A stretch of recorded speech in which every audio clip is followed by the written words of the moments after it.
Episode 103. Jensen, apa yang kamu lakukan? Tapi yang membuat kulit kepala Jensen mati rasa adalah suara Elena yang tiba-tiba terdengar di belakang tubuhnya. Habislah sudah. Jensen berkeringat dingin. Istrinya melihat pemandangan ini yang membuatnya tidak bisa menjelaskan dengan jelas. Takutnya saat pulang nanti dia harus tidur di luar. Ini hanya salah paham.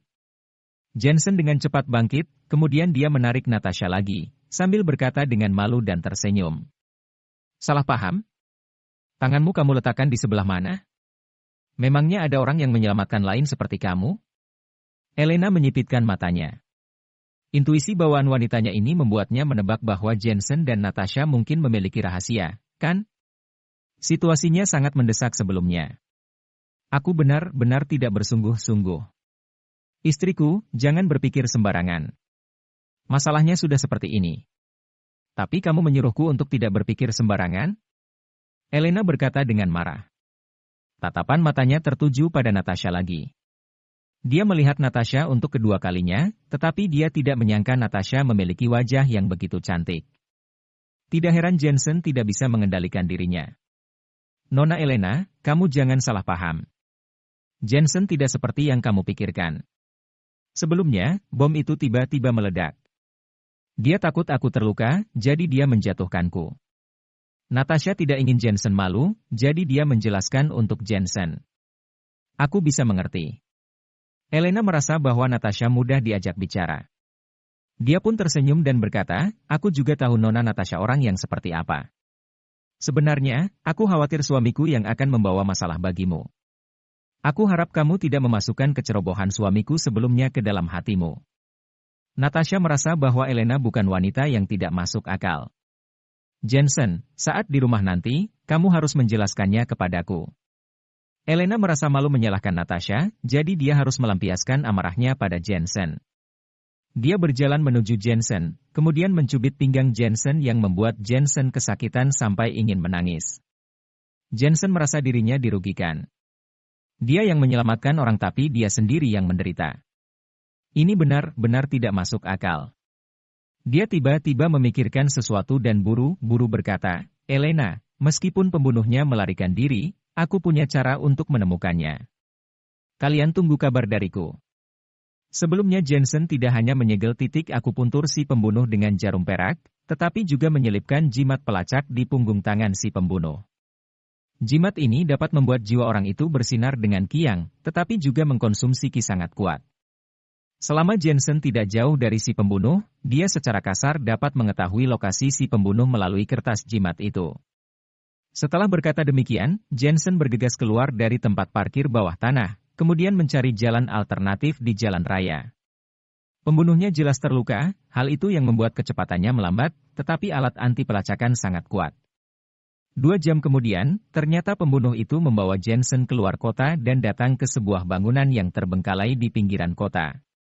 Tidak ada yang tinggal di sekitar bangunan yang terbengkalai ini, kondisi yang gelap di malam hari, membuat orang merasa suasananya suram dan menakutkan.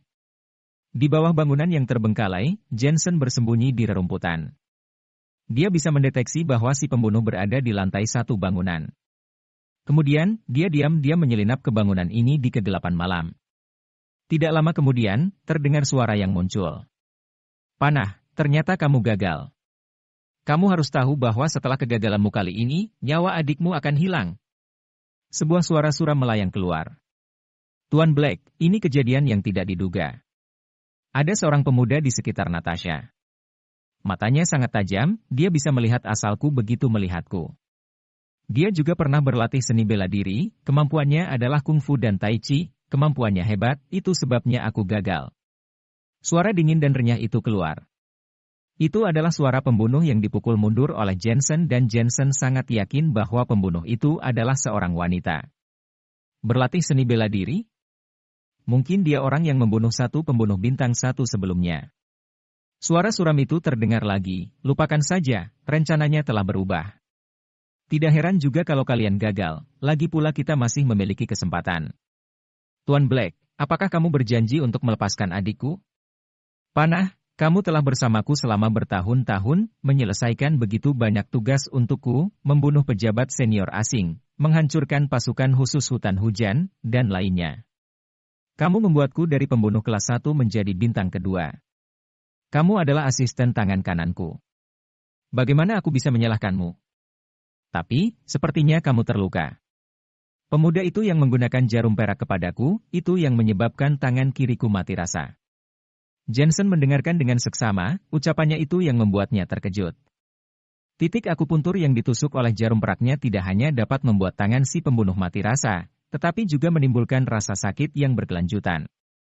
Semakin lama, semakin parah rasa sakitnya. Namun, si pembunuh dapat menahan diri seolah-olah dia tidak terluka.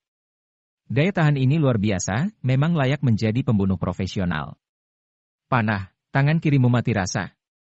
Tuan Black. Selain mati rasa di tangan kiriku, aku juga mendapat tusukan jarum perak di punggungku, itulah sebabnya aku kesusahan.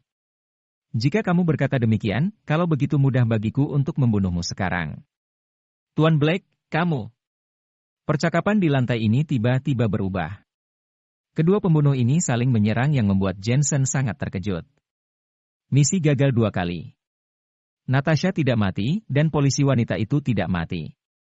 Sebagai anggota organisasi pembunuhan malam, hal ini sama sekali tidak diperbolehkan, jadi harus ada pengganti orang mati, dan kamu hanya bisa berkorban. Tuan Black, kamu boleh membunuhku, tapi kamu harus berjanji untuk melepaskan keluargaku. Panah, aku membawamu pergi ketika kamu berusia 10 tahun. Setelah bertahun-tahun berlatih, kamu memiliki karir yang sangat sukses sebagai pembunuh, tetapi kamu harus tahu bahwa cara terbaik untuk membunuh seseorang adalah dengan menebang akarnya. Tuan Black, kamu berjanji kepadaku, selama aku membantumu membunuh orang, maka kamu akan membiarkan mereka pergi. Panah, ingatlah. Kamu adalah seorang pembunuh. Seorang pembunuh tidak boleh memiliki emosi apapun. Pembunuh kelas 2 mencibir dengan dingin, dan sebuah pistol muncul di tangannya. Dia ingin membunuh bawahnya sendiri. Dasar tidak tahu malu. Tapi saat ini, tiba-tiba ada suara seperti neraka dalam kegelapan, kemudian ada gelombang bayangan gelap. Selanjutnya, beberapa jarum perak ditembakkan. Ah! Teriakan yang menyakitkan itu terdengar. Pembunuh yang memegang pistol itu pun mengelus lengannya, raut wajahnya berubah drastis, seketika pistolnya pun jatuh ke lantai. Pada saat ini, Jensen baru berjalan keluar perlahan. Itu kamu. Seorang wanita berambut pendek yang ada di lantai itu tampak dingin sedang memandang Jensen dengan sangat terkejut. Siapa kamu? Pembunuh yang terluka oleh jarum perak Jensen adalah pria gemuk. Yang sangat mengejutkan Jensen adalah, pria ini memiliki setelan rapi, perut besar, dan punggung besar. Dia sama sekali tidak terlihat seperti seorang pembunuh. Sebaliknya, dia terlihat seperti kebanyakan orang sukses. Kamu adalah orang yang membunuh pembunuh Crown dan pembunuh bintang 1. Pria gemuk itu menatap Jensen dengan sangat terkejut, seketika dia menebak sesuatu. Benar, aku membunuh Crown dan lainnya yang kamu arahkan. Dalam hati Jensen penuh dengan rasa membunuh. Alasan utamanya adalah orang-orang ini ingin membunuh istrinya. Itu namanya mereka menyentuh batasnya. Karena kamu tahu organisasi kami, kamu juga harus tahu betapa hebatnya organisasi kami. Apakah kamu tidak takut akan adanya pembalasan saat kamu ikut campur tangan dalam masalah ini, kata pria gemuk itu dengan dingin.